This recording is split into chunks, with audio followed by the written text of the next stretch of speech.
কি অবস্থা পাহাড়ি বাইয়া গলা শিয়ানা হয়েছেন জ্ঞান হ্যাঁ বহু শিয়ানা হয়েছেন বাংলাদেশ সেনাবাহিনীর লাগে আপনারা তর্ক সুদান পাহাড়ের ভিতরে থায়ারে পাহাড়ি আপনার গো মন্দের টায়ারক শিয়ালে বসে সেনাবাহিনী খালি একমাত্র শুধু মাথার না গেলে তোরা পাহাড়ি ঠিক আছে।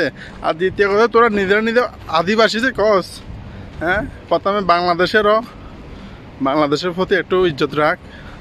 যেসব কথাবার্তা তোরা বলতেছস বাংলাদেশ সেনাবাহিনী এখনো বহু ঠান্ডা রয়েছে খালি তোর দিকে তাকায় নহলে ঘেড়ির রগ একখান এক করে চুলাইতে যেখান তোরা সেনাবাহিনী লোক কর রে যেসব বেয়াদবি কর রে বেয়াদবির ফল কিন্তু ভালো হইতো না ঠিক আছে। হ্যাঁ একটু মান ইজ্জত দিয়ে সেনাবাহিনীর কথা কইস এবং বাংলাদেশ সেনাবাহিনী ও মায়ের মানে সেনাবাহিনী না একবার যদি দামাক যদি গরম হয়ে যাবো আরও 1 লাখ এটা আনিয়ে রে উত্তার মতন শেষবো মন্দের টায়ার যা আছে বেগান ছিল লাগবো গেডির জিয়েন তেড়া ইয়ে সোজা করে দিব এটা বাংলাদেশ সেনাবাহিনী বেয়াদবি একটু কম করিও। আর তোমরা হচ্ছে সবাই হচ্ছে বাঙালি তোমরা আদিবাসী কই কই ওই মারামারি লাগা রাখবা। আর এ হালার ফলে কী কয় কত কয় এটা কত কয় বাংলাদেশের সেনাবাহিনীর কোনো শাসক চলবে না।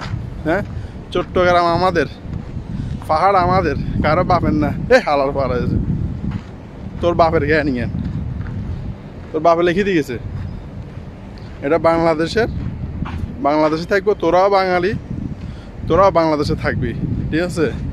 অতএব এটা নিয়ে ফোন মারামারি করিস না তোরাও শান্তিতে থাক ওইখানে যারা আমাদের বাঙালিরা আছে তোরা শান্তি থাক এরা সবাই মিলে একটু ভালো করে থাকিস উল্টা সিধা কথা কয়ে রে হুদা বাঙালি পোলাহানের মন মেজাজ খারাপ করিস না।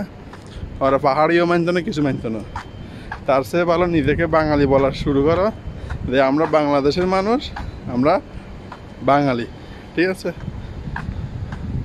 মানে ঘেড়ির রোগ একদম রাখতো না শয়তানের দিয়েছে। ওকে আল্লাহ হাফেজ সাবধান।